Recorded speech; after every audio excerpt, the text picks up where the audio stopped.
I know there's other people waiting. He looks like he's in the call to me. It looks like he's already here. Hello. Hello, Sean. Can I be heard? You can. What would you like to say? First of all, I want to thank you guys for allowing me to come on the program. Can you guys hear me? Yeah. Yes. Great. Yeah, I've just been taking notes with what you guys have been saying, and there's a bunch of different topics going on that I find quite interesting. Can we just choose one? Because we're running a little bit short of time. Which is your favourite one that you want to address? I guess we could talk about... Thunderfoot said that logic is a constructed model of how we make sense of reality, which seems to suggest that we could construct it otherwise, or in a different fashion, as if to say we could make 1 + 1 equal something other than 2. You're talking about mathematics, not logic. Yeah. No, I mean, even at that, the reason that we use mathematics is because it's a useful model. You can construct models that aren't useful, that don't have descriptive capability. It's but just don't you see that means? But don't you see that means Please that? jump in here, Thunder, before you get derailed. Yes, logic is a method of understanding reality. It doesn't mean that we have created reality. It doesn't mean that we get to do it differently so that it doesn't work. Logic works. It's a method of understanding. Okay, it's not of creating. So if it doesn't mesh with reality, if it doesn't improve our understanding, then it needs to be fixed. But that presupposes that reality is structured in such a way that certain relations and propositions exist that your models can track onto. It seems to presuppose that reality is intelligently or rationally constructed. No, certainly not. What it does presuppose is that reality exists and that our perceptions of it may or may not be accurate.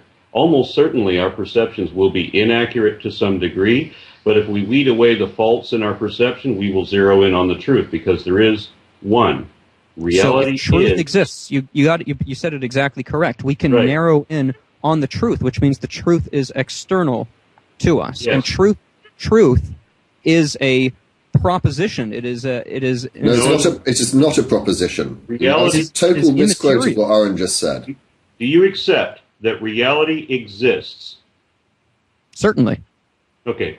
Do you accept there are two additional propositions that you must assume without foundation. Do you assume that you can actually learn something about the universe? I do. Why? Because I believe the universe is made in such a way, and that I am made in such a way, that I am able to analyze it. That is a rationalization of your belief. It is not a reason why it should be true. Oh, you're asking why it should be true? Well, I believe it's true because God is the foundation of reality. That's a rationalization. The bottom line is it's an assumption that you make. Okay, hold on. Whether God exists or not is irrelevant. Disagree, but okay. No, certainly. It is irrelevant. Reality exists whether God does or not, right? I disagree with that. Okay, so reality does not exist. You told me a moment ago you presuppose that reality exists, and now you say that you do not accept that reality exists unless you can imagine this other thing too. No, what I'm saying is reality would not exist if not for God. Okay, so you're saying that reality does not exist. I didn't say that. Okay. Do you accept that reality exists? I do. Regardless of whether there is a God or not. Do you accept that reality exists?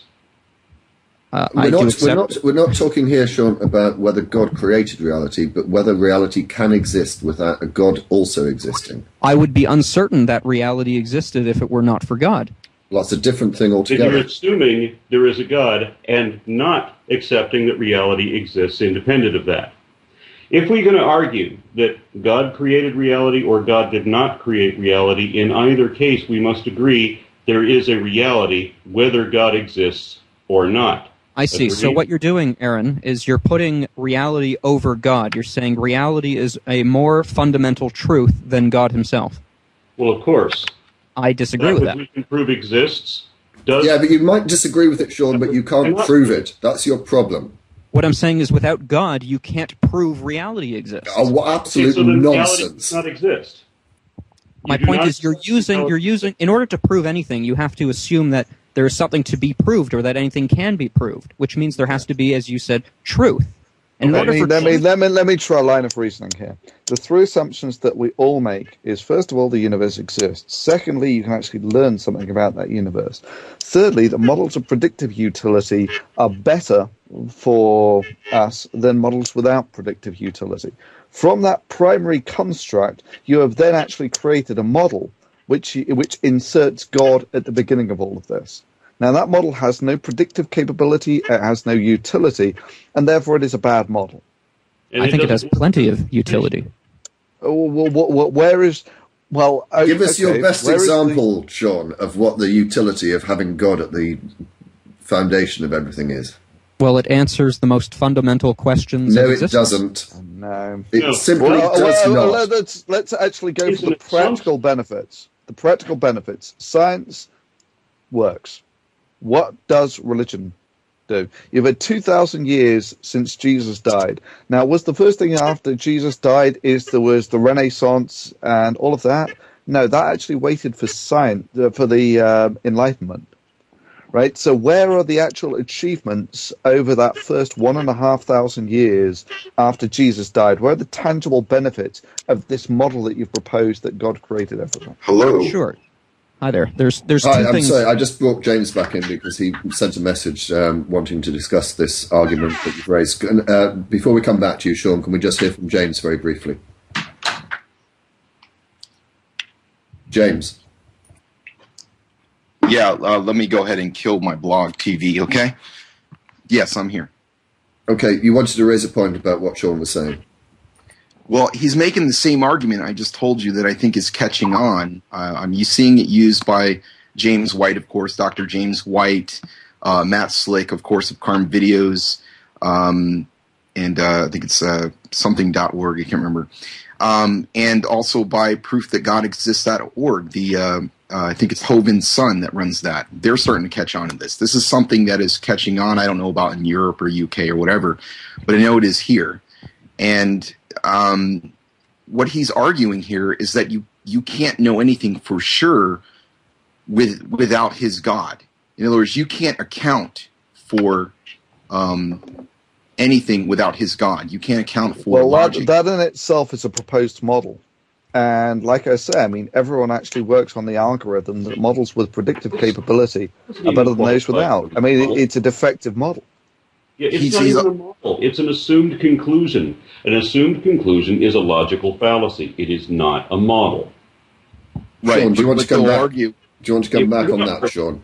We're talking about presuppositional arguments, which are the justification for being able to say that we can affirm any truth. You have to first assume or presuppose that truth exists, don't you? No, there is no the only suppositions in the argument are the three. The universe exists, you can learn something about it, and models with predictive capability are better than those without. Those are the only suppositions, and everyone makes them. You have foundationally made those assumptions because you are trying to construct a model. So, in our discussion about whether reality was created by a God or not, you must first accept that reality exists, whether there is a God or not, or we can't have the conversation. Agreed? I'm not willing to concede that it's possible to consider a universe that exists without. Well, if you're not prepared to concede Well, that, no, I'm sorry to stop. If you're not prepared to concede that, you have made the assumption that God exists, and you're not going to be shifted from that position. That God exists. Yes, you are. That's exactly what you're saying. You are assuming that a God exists. It is an assumed conclusion. You are also saying that you do not believe it is possible to consider that a universe exists that does not have a magical genie in it. I consider that a universe exists that does not include magical genies. I am now proof that it is possible to consider these things. So, reality exists. We may now discuss whether reality came in by some as yet not understood scientific means, natural processes, or whether reality came into existence by some Bronze Age concoction of various fairy tales. But we have to establish that reality exists with or without God. And you're not prepared to make that concession, Sean? Then we can't begin a conversation. Well, I just don't see how you can say that the universe exists and that your perception of reality is true unless you first presuppose that such things are capable of being true. What's that got to do with the existence of a God? Wait. Is reality capable of being reality? Yes. Okay, so we don't need a God for reality to exist. What I'm saying is you're saying that there is an external world that you believe is there, and I'm asking you, what justification do you have for saying... I believe it is in there, an yes. external So I'm world. saying, what is the justification for your ability to say with any level of certainty that you know for a fact that it is there? Well, you don't. It's based on assumptions like the universe exists. Okay, thank you. Well, that's exactly my point, Thunderfoot. If you can't have certainty that the external world exists, then whatever models you have thereafter, you have no certainty. Absolutely, that's correct. So you're not certain about anything? Nor are you. I am. No, you're not, because you assume that the universe exists and that is a truth. No, because my first assumption, for example, you're saying that the first assumption that needs to be made is that the universe exists. What I'm saying is no. Let's go one step behind the universe. If the universe doesn't exist, then how did your God create it? What? No, I mean, you said that you know the universe exists, but I can only know that the universe exists because God exists. If God does not exist, then how do you possibly explain that chain of logical or reasoning? Because only God is capable of endowing a created being with certainty. Oh, that's well, absolute fucking nonsense. Hold on. Whoa. Thunderfoot said that he's not certain of anything because he has no higher authority for certainty than essentially himself. How do you know? You are stating as fact that which is not evidently true. It is an assertion not say that not he's not in certain of evidence. anything? You are asserting what is not evidenced. I'd like to talk to I'm Thunderfoot. not permitted to do that because it would be considered dishonest. Thunderfoot made a statement that he's not certain about anything. You can claim certainty about things you have no idea what you're talking about. Thunderfoot? Or you can state as fact things that no one can even verify. I have a higher degree of standards than you do. I cannot make the assumptions that you will. And Sean, you have stated yourself that you are making the assumption that God exists and God created it. No, I know that God exists. No, you do not know. You do not know. No, you do not. It is included. Yes, I do. George Harrison knew that Krishna existed. Okay. Now, how can two different people know mutually exclusive things? That's a very good question. And I know that the flying... Let Sean answer that question. Well, okay, so let's say I know... we can just come up with any trivial bit of information. I know that... Let me clarify one thing first before you begin. This will help. Can you distinguish knowledge from mere belief? Absolutely. How? A knowledge would be a justified true belief, I would suggest. How would you justify your belief in a God, then? How do you justify? How do you make the distinction? How do you show the difference when you say that you know something versus when you say you believe something? You say you know, I say you merely believe. What's the difference and how do we prove it? I'm trying to put this within a sort of a context of relevance. Can I help you with this? Because I've done some video. Let him answer. Thunderfoot said he's not certain of anything, so I'm curious. Sean, don't shift the ground. No, I'm not. I'm going to directly address what Aaron said. So I'm curious if you believe that everything that we know has to be on some level believed. You are answering a question with a question. Please address the question. All right, but I'd still like to make my point. But belief... You can make your point when we've established something. You're going to first define the difference between knowledge and belief. Okay. If I believe... But I want to help you along here. Go ahead. Sure. Well, I'll make an illustration of the difference between belief and knowledge. I believe that in 5 minutes my pizza is going to arrive. I believe that, but it might take 6 minutes, it might take 20 minutes. But I believe in 5 minutes my pizza will arrive. Now, let's say it does arrive in 5 minutes. Could you say that I had knowledge that it would arrive in 5 minutes by way of my belief? Well, No.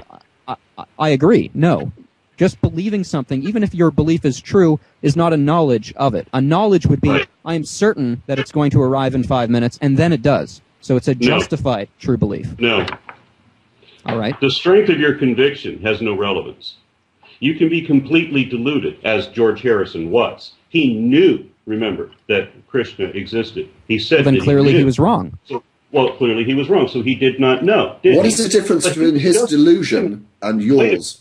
I tell you, I want to get my own damn show. We get these guests on here, and it really needs to be one-on-one. When Hamza sources come on here, I tell you, I mean, I want to just one-on-one with the guy. I don't want. I'll pipe down. I'm sorry, Aaron. You carry on. Okay, knowledge is verifiable. Okay, you have ways of measuring the accuracy of your knowledge. Belief does not require that. Belief Can a belief become knowledge? What? Can you believe something about something or other, and then the belief itself can transform into a knowledge? You're not. No, you're not talking So ways that make sense. If you Well, know, hold on. No. I think that makes perfect sense. If I believe, for example, that you have 500 hairs on your head, I believe that, but I haven't counted. And then I count it, and it turns out, yeah, you did have 500 hairs on your head. My belief is now knowledge, is it not? yes, in that sense, your belief could then become knowledge. However, it was All a right. guess. It is not knowledge. When you've measured it beforehand, you can then say, I know that there are 500 hairs there because I've counted. And you have a way of verifying that. Other Okay, people, but I can have a justified true belief without measuring... Understand that other people can come in and then count that and verify that your knowledge was accurate. 100% accurate? No, maybe not. 100% accuracy rarely exists. But we have measurable degrees of accuracy. It never exists. Physics, for example. You can show how well you know it versus what you believe. Belief can be right or wrong regardless of your strength of conviction, but knowledge is verifiable. That's the difference. Hence, you do not know that a God exists. I disagree. You cannot verify it. You cannot evidence it. And the only argument that you've got is an assumed conclusion, which is in the list of logical fallacies. A logical fallacy is not evidence. You are asserting that which is not evidently true. I'm going to disagree with you on a few accounts. I do have evidences for God. You're saying that this is my only argument. This is certainly not my only argument. What I'm saying is you have no justified belief. Lots of wrong You have no arguments. reason to believe that your assumptions about reality are true without presupposing the existence of God. I don't make assumptions. You do. That's your job. I don't. Well, Thunderfoot sure does, because he says he's uncertain about everything. Well, What is you're that? not uncertain, Where is that? Sean. Sean, You say you so know, let and you me say you just- have Let me evidence. just ask you a question. Is it Sure. possible that everything that you experience could just be a delusion, albeit a very persistent one?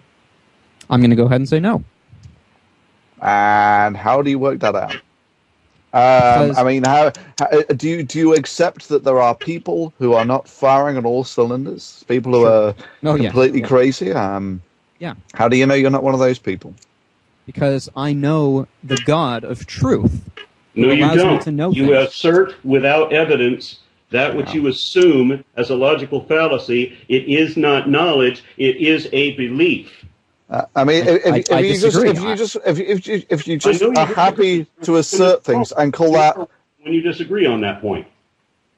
Aaron, if let me you're ask, happy- can I ask a question? Is it possible that if, I mean, we're just talking hypothetically here, so you don't need to concede to the existence of God. If a God exists, in the Christian sense, if such a God exists, is he capable of endowing certainty on his creation, on a person? Define God in a Christian sense.